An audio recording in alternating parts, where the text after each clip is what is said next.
Hi Cancer, this is Lee at Fresh Astrology. How are you? So we're going to talk about your sign, your zodiac sign a little bit, and maybe go a little deeper. I don't know how much you know. Some of you know a little, some of you know a lot about your sign, but we'll talk about it in this particular way. I am pulling in symbolism from the tarot, really just to focus me, because it's nice to be able to look at something. And I do work very well with pattern recognition and symbolism, so it's helping me think or intuit actually more clearly. So, welcome. And if you want to ask me questions, you can always go to my Facebook page, Fresh Astrology, or you can email me at freshastrology@gmx.com. If you want a reading or a coaching session, you can go to www.freshastrology.com. If you want to take part in the January 2019 online course that's still available, several of them filled up, but the one that still has a few spaces left is the course on blending a coaching toolkit with the toolkit of knowing how to do an astrology chart or a tarot reading or a psychic consult. It's learning what it is to be a coach and how to do that. And it would be good for people who want to become more of a healer in terms of doing these kinds of consultations or readings. You don't have to know anything, anything is the wrong word. You don't have to know much about astrology. I think if you're familiar with the zodiac signs, maybe you have some interest in astrology, I think that's enough. And you'll probably learn something about astrology, although this is not an astrology course, but we will be practicing. So you'll be practicing doing readings, and I can construct, even if you're at a very basic level, I can construct a scenario for you that you could practice, while someone else might have a more complex structured chart to practice on. I can give you some basic, like here's your test case, go and use your coaching tools. So if you want to participate in that, go sign up now because there's an early bird discount. All the links are below. If you're a woman over 40 who wants to own a business or does own a business and you want to join Tribe, go check it out at the link below. All right, so let's get started. Cancer. So as you may well know, Cancer is symbolized by a crab, so a sea-dwelling, shell-bearing creature. And so when we look at the traits of Cancer, we can often look at the crab for some clues. The sign of Cancer is also ruled by the moon, and we can look to the moon and its interaction with Earth and other things like the sun for some clues to your nature. So you're what is known as a water sign because of the crab, and there are land crabs, but we're thinking more of a sea-dwelling creature. And also the moon has a lot of interaction with the tides on our planet and bodies of water. It impacts the water and the water inside of us too. But you tend to feel the moon cycles pretty keenly. You may have noticed that. Other signs do. We all have in our charts and within our personalities and our very being, we are comprised of all the zodiac signs. But people who have prominent planets or the sun or the moon or their ascendant angle in Cancer will feel the moon cycles the most. So so the card, I thought about, is there like a fun, unusual card in the tarot I could pull? But I thought about it and read through some other possibilities, but I do think the moon card is actually the best one for you. But let's talk about what it means in tarot versus what it might mean in astrology, and see if we can widen the scope a little bit and talk a little more deeply about who you are. Well, it's interesting on this card that I'm looking at, the deck I'm using, on this card, the moon has this map on it, as though it's an old-fashioned map, and then it's sort of, it has a face, and then it's looking down at a body of water, and a teeny little island with a person on it. And you know, and like a sickle moon, it has these points, and the way they've drawn it, the points come down and kind of enclose as though protecting the person on the island. There's a protective quality.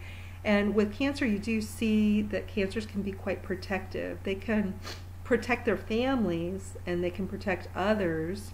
They can also be very good at protecting and sometimes overprotecting themselves. They can go hide away, and then if they ever feel attacked or burned by somebody or something, they can be very cautious about ever getting involved with that person again or coming out of their shell. They go into their shell very easily and quickly, and it can be hard to get them out once they're in there. So there's a bit of a sensitivity. At the same time, Cancers are very strong. Sensitivity does not suggest weakness, because if you think of the moon, and even in this image of the moon protecting the island and seeming to protect the water, there's an ability to take on a lot of responsibility, leadership, guiding others, nurturing others, wanting to heal and help others. So that's comes from strength. So there's a lot of strength there too with a Cancer. Yet, as you probably know, if you are a Cancer or if you've been around a Cancer, they do shy away from what they think might hurt them. Now, of course, that seems like a very natural thing to do when you think about it. What's wrong with that? But the issue is, over a lifetime, even a young lifetime, if a Cancer has been hurt over and over again in different or certain ways, that Cancer can kind of overprotect. And once they get that outer shell built up, kind of psychologically, it's just hard for them to come out again fully. And it can take a lifetime, really. Once they've gone into that shell, it can take many decades, actually, for a Cancer to come back out and to feel safe.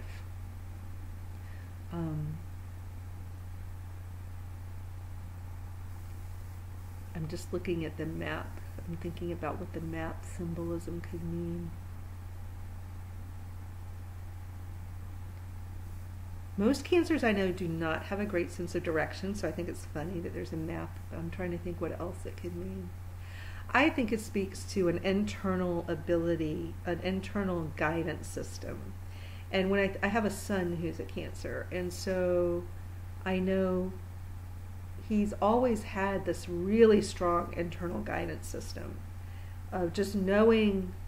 I mean, he can get confused, especially kids, they go through phases and stuff, but he has this ability to really know what his intuition is telling him. Now, do we always listen to what our intuition tells us or what something inside of us is saying to do? We don't always listen, but I know he knows, and he's verbalized from a younger age and through now that he does have this knowledge about what's happening and what he needs to do.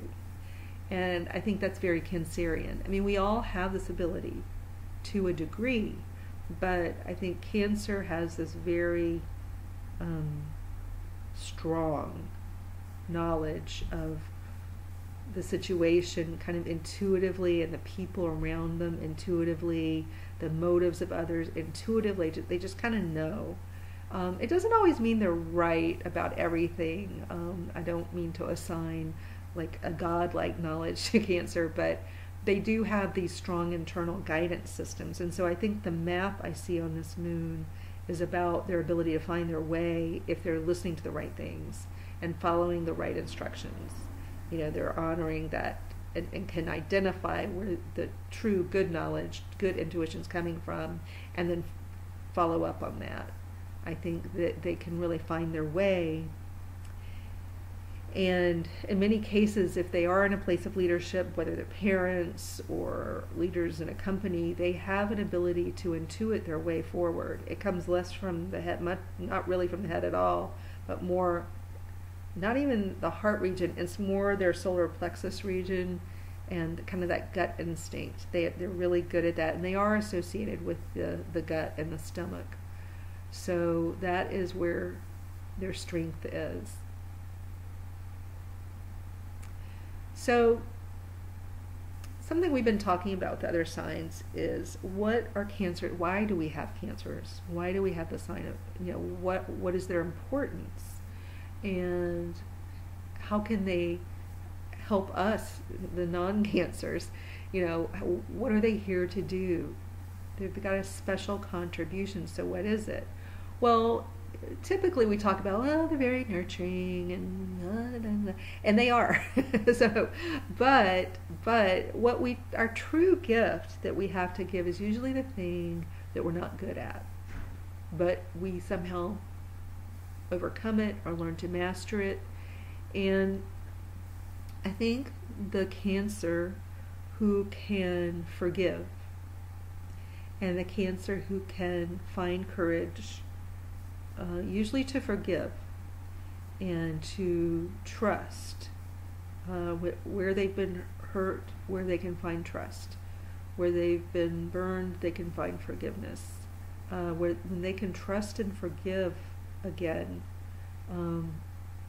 judiciously. And so I want to talk about, so what does judiciously mean? Because I think to your average Cancerian, they would think, well, yeah, you've got to, you can't just trust people. You can't forgive everybody. But what do I mean by judicious? Well, there's an interesting kind of coaching tool that comes from Martha Beck, and it goes like this. It's called test, trust, test, trust, test, trust. So what you do is, and it can be a little tricky if someone's burned you before. You can think, well, they blew it. And depending on the nature of the crime, if someone has been abusive physically to you, then I would say it's okay to have a wall up. It's okay to have your shell up. It's okay to protect against that. So I'm not talking about opening yourself up to danger, but if just in the scope of human nature, you and another person have had difficulty, that's where a Cancer can just really get kind of shut off and like, no, I'm not coming out. I'm not trusting you again. And again, depending on the crime, that may be valid. If it's a serious crime, if someone's just got a problem that they're never going to correct and it involves being hurtful towards you, then no, you don't have to trust them, but you can forgive them. And they're two different things. So let's talk about test, trust, test, trust. So if you've got somebody new in your world, so let's say you've been burned in relationships, in romance, and so it's hard to trust new people coming in. Let's say you're single and you want to get back in a relationship. So if you've been hurt over and over again, it's harder and harder to come back out and trust that you can find love and get in a relationship. So you do small tests when you meet somebody if you want to try to develop a relationship. And sometimes it's just coming out of your shell enough to even be available enough. But you've got to take tiny steps that feel a little uncomfortable. Maybe let's just take the scenario of a first date and then a second date and a third date. So you've opened yourself up enough to go on a first date, right?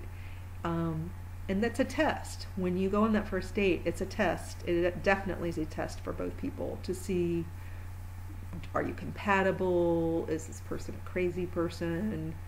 Are they negative? Are they positive? Are they interesting? Are they not interesting? Are they boring? Whatever. So it's definitely a test. But it's a testing on a basic level of just like human behavior. Is this person kind? Is this person trustworthy? So, a lot of things happen on a first date. You have to show up on time, right? So if the person doesn't show up on time, like if it's 5 minutes, big deal. But let's say they're kind of late, and then so that's a tiny red flag, right? Tiny. They're 30 minutes late. That's a bigger red flag. And you just notice, you use your observation skills. So what are the things you notice about this person? Little tiny flags here and there. And you're not just looking for the bad stuff, but if you have problems trusting, again, then you probably are looking for and you want to feel like you can trust. So you look for where they do what they say they're going to do. What if they say they're going to be there at 5 o'clock and they do show up? And they say they're going to do something and they do it. Then notice that stuff too. Notice the good. And then if they pass the trust test on the first date, you only open up enough for the second date. You don't have to commit beyond that. And you just do tiny steps. And then how do they behave? Are they consistent on the second date? What do you see? What did they reveal?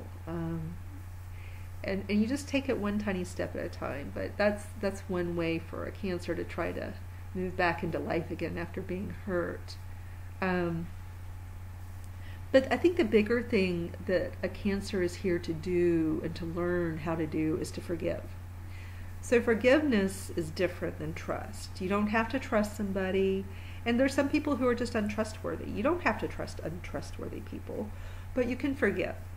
I think that's the work a Cancer has to do, is to learn forgiveness work and to learn to truly forgive others. And sometimes people get forgiveness confused with other things. Forgiveness doesn't mean that you let them off the hook. Like if someone's stolen your money, you still have a right to get it back. You have a right to pursue maybe even a legal case if it was a lot of money. But you can get what's yours and take care of yourself, but also forgive that person. So you're not saying that person was right. You're not saying they can keep the money if they stole, $80,000 from you or something. You still go get it, and they're not right. They did something wrong, but you can still learn forgiveness work. You can learn how to forgive others so that you're not holding it literally in your stomach, in your gut area. It can eat a Cancer alive. So when others observe your ability to learn how to forgive, when they observe you in a really embodying forgiveness and demonstrating forgiveness, it's a hugely powerful lesson. It's hugely powerful in moving for you. It will change your life if you learn how to do that consistently. But it raises the vibration in the room around you, on the planet in general, because it's such a major thing for you to accomplish. And people will, even if they don't know you're a Cancer, they can't put it into words, they just on a deep instinctual level will know something powerful is going on when you are demonstrating true forgiveness. It's huge, and it's very moving, and will change your life forever and those around you. So that's what you're here to evolve toward. And all we can do is just keep moving in the right direction, right, guys? All right, take care. I'll talk to you soon.